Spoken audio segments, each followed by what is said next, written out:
안녕하세요. 딸아이 하나를 키우고 있는 30대 여성입니다.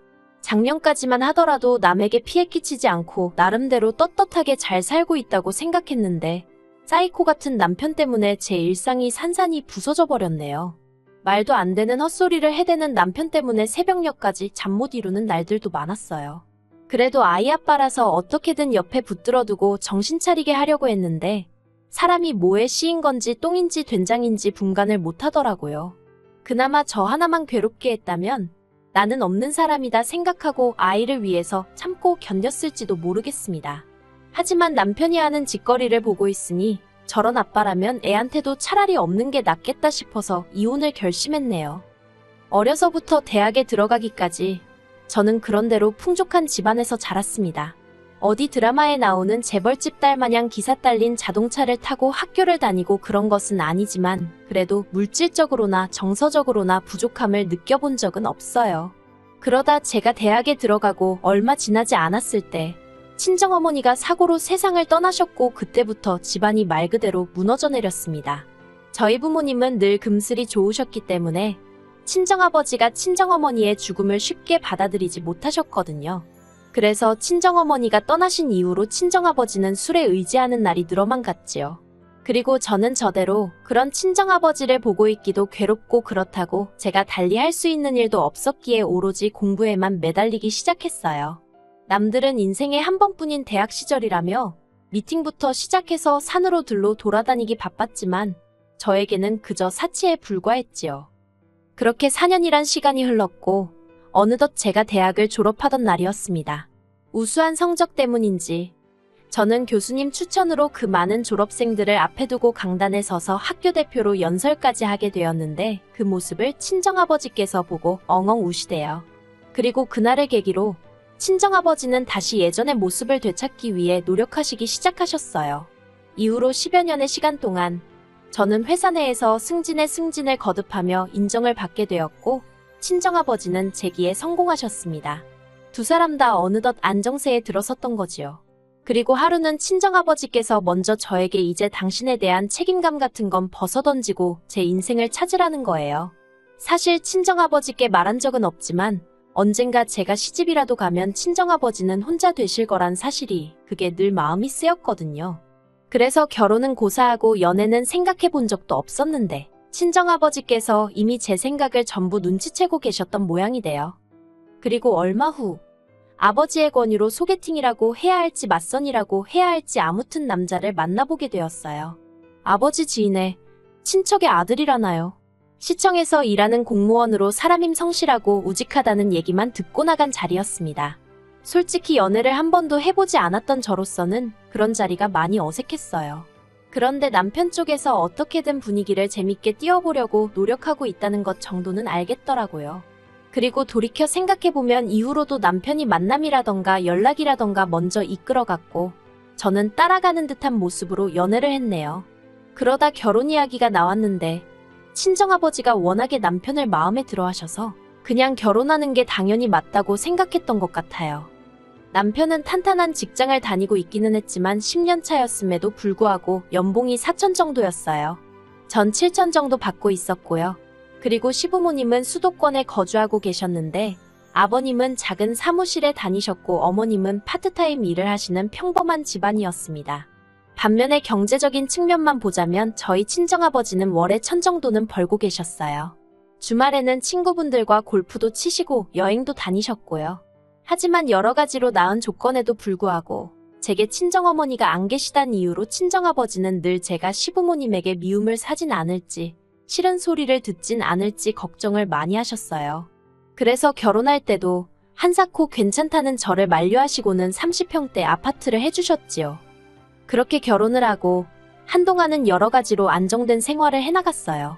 열렬히 사랑해서 한 결혼은 아니었어도 드디어 내 가정이 생겼다는 만족감도 컸고요. 시부모님도 저를 복덩이라 부르며 예뻐해 주셨지요. 하지만 소위 집해온 끝발이라고 해야 하나? 그런 건 얼마 안 가더라고요. 어느샌가부터 저는 친정어머니가 없었으니 집 정도는 해오는 건 당연한 거였고 남편은 장모사랑도 못 받는 불쌍한 사람이 되어 있었거든요. 그뿐만이 아니었습니다. 일적으로나 뭐로 보나 제가 남편보다 훨씬 바쁜 상황이었는데도 어머님은 툭하면 별것도 아닌 이유로 저만 오라가라 하시대요. 남편이 굴럭코 하는 김장김치를 좋아하니 와서 배워라. 이모님 오셨으니 와서 인사드려라. 말이 좋아 인사드리는 거지. 와서 이것저것 잔심부름하란 부름이었지요.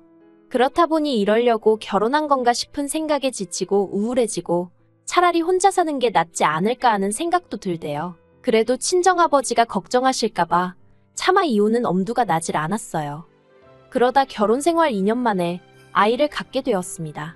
원래 아이를 가질 생각은 없었는데 그날따라 회식하고 온 남편이 어찌나 달려들던지 도무지 제 힘으로 어떻게 밀어낼 수가 없었거든요.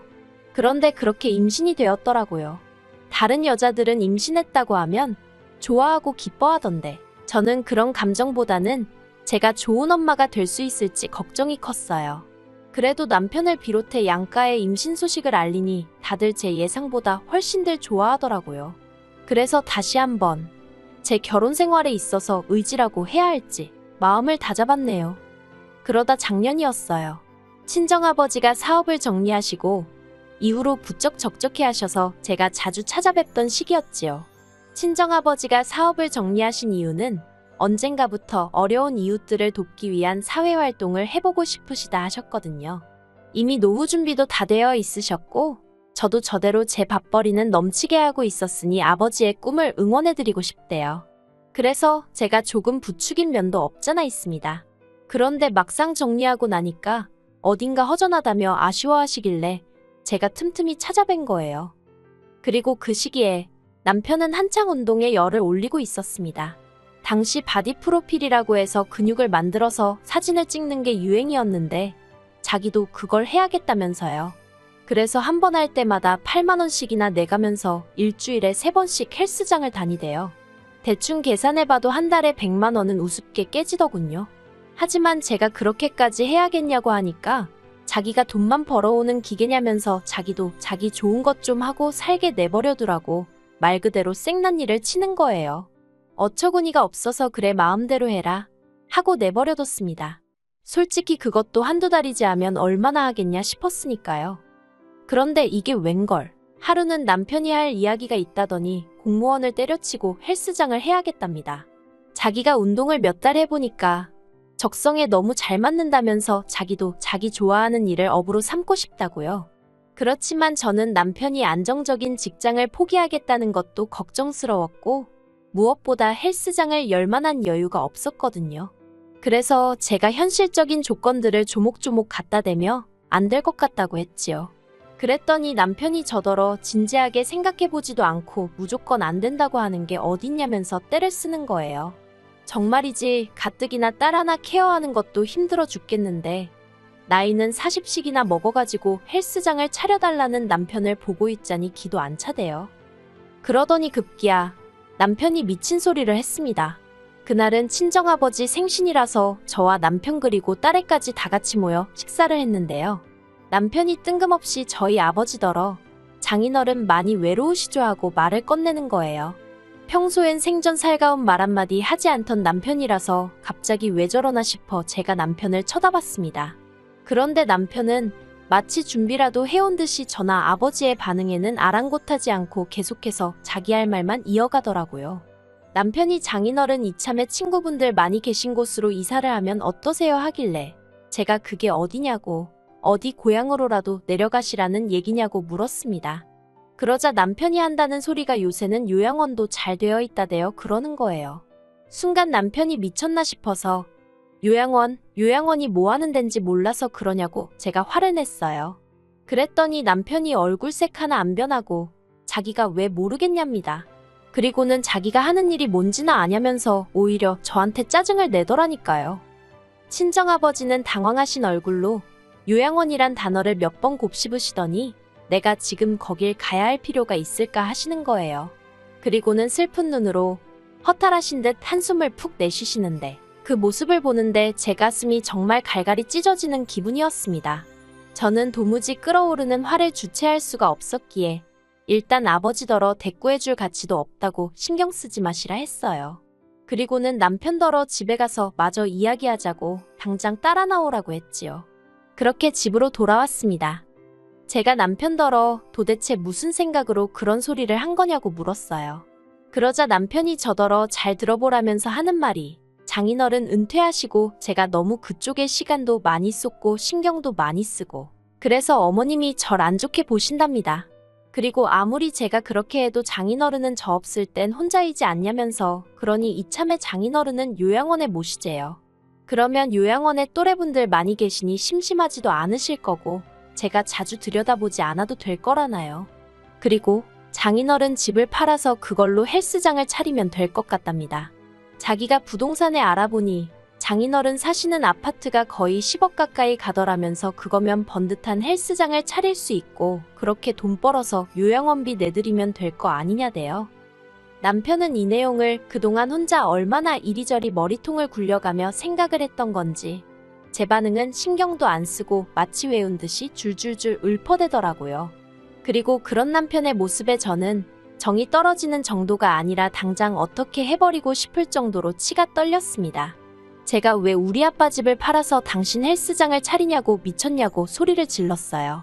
그랬더니 남편이 답답하다는 듯이 어차피 장인어른 돌아가시면 그 아파트 우리 거 되는 건데 뭐가 문제냐입니다. 양팔은 물론이고 등줄기에까지 소름이 끼쳤고 저는 남편더러 그런 생각을 하고 사는지 꿈에도 몰랐다고 당신 같은 인간하고 한 이불 덮고 산 내가 미친 엑스라며 더는 상종도 하기 싫으니 당장 내 집에서 나가라고 했어요. 어차피 집은 친정아버지가 해주셨고 제 단독명이었으니까요. 그리고 다행히 저는 남편이 못 나간다 안 나간다 버틸까봐 걱정했는데 남편은 남편대로 애 앞에서 제가 자기한테 말을 막 했다며 자기도 더는 안 참는다는 헛소리를 짓거리더니 짐을 챙겨 나가더라고요. 그리고 이튿날 다시 생각해보고 말고 할 것도 없었어요. 바로 친정으로 향해서 친정아버지께 저희 집에 들어오시라 했습니다. 생각해보니 아버지 혼자시고 저도 이제 딸이랑 단둘인데 뭐하러 따로 사느냐고 이제부터 한 집에 같이 살자고 했지요. 그러자 아버지는 사위가 싫어하지 않겠냐며 씁쓸해하셨고 제가 그런 인간 신경 쓸 필요도 없다고 했어요. 남편이랑 이혼할 생각이란 말과 함께요. 아버지는 이혼은 절대 안 된다고 펄쩍 뛰셨습니다. 다 늙은 당신 때문에 딸이 이혼을 한다니 당신은 그 꼴은 못 본다나요. 하지만 저는 그런 아버지께 아버지 때문이 아니라 내 행복을 위해서 헤어지기로 한 거라고 그러니 그런 말씀은 마시라고 했어요. 그렇게 아버지 짐을 드리고 동시에 남편 짐은 죄다 끄집어서 아파트 복도에 내놓고 있는데 그때였습니다. 남편과 어머님이 엘리베이터에서 내리더라고요. 그러더니 남편이 먼저 저더러 이게 뭐하는 짓이냐며 소리를 지르는 거예요. 어머님도 같이 말이지요. 하지만 이내 제 뒤에 계시던 친정아버지를 보더니 목소리가 한풀 꺾였어요. 친정아버지께서 먼저 딸애가 자네와 이혼한다고 하고 나는 딸이 원하는 대로 하라고 했다며 상황을 정리하셨습니다. 그러자 그제서야 남편이 현관 앞에서 무릎을 꿇고는 말 그대로 싹싹 빌대요. 자기가 생각을 잘못했다면서 자긴 그저 하루빨리 헬스장을 해서 성공하고 싶은 마음밖에 없었다나요. 성공해서 저를 호강시켜주고 싶었다나 어머님도 옆에서 당신 아들이 원래 목표가 딱 생기면 그것밖에 못 봐서 그렇다고 이번 한 번만 그냥 넘어가 주라면서 저를 달래셨어요. 하지만 결론부터 말하자면 저는 원래 생각했던 대로 남편과 이혼을 강행했습니다. 절대로 이혼은 못 해준다며 버티던 남편도 어디서 뭘 듣고 왔는지 저더러 양육비는 좀 깎아달라대요. 그러면 도장 찍는다고요. 끝까지 어찌나 찌질한 인간이던지. 그래서 한 달에 50만 원씩 받는 조건으로 협의 이혼했습니다. 솔직히 50만 원 안 받아도 딸 키우는데 아무 지장 없어요. 하지만 그래도 나중에 딸한테 네 아빠가 너를 모른 척하지는 않았다고 알려주고 싶어서 어떻게든 받아내기로 한 거예요. 그래서 지금 저는 회사 생활하고 아버지가 딸의 양육을 도와주고 계세요. 원래는 시터를 쓰려고 했는데 아버지가 저 키울 때 생각이 난다며 굳이 당신 손으로 직접 손녀를 챙기고 싶어 하셔서요. 하지만 제가 아버지더러 혹시나 좋은 여사님이 있으시면 데이트도 하고 그러시라고 아버지를 보채고 있답니다. 한편 이혼을 하고 나서야 알게 된 게 남편은 헬스장을 하고 싶다고 저를 조르던 당시 이미 공무원을 관둔 상황이었어요. 종종 행동이 생각보다 빠른 사람이라서 언젠가 저러다 사고 한번 치지 싶었는데 말이지요.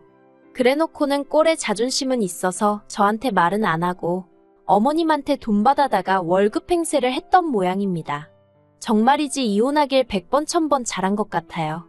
가끔 딸애가 아빠는 언제 오냐고 찾을 때면 미안한 마음이 들지만 그래도 딸애가 자라서 이 모든 사정을 알고 나면 저를 이해해 주리라 믿어요. 앞으로는 제가 기둥이 되어 아버지와 딸애를 지키며 살아가겠습니다.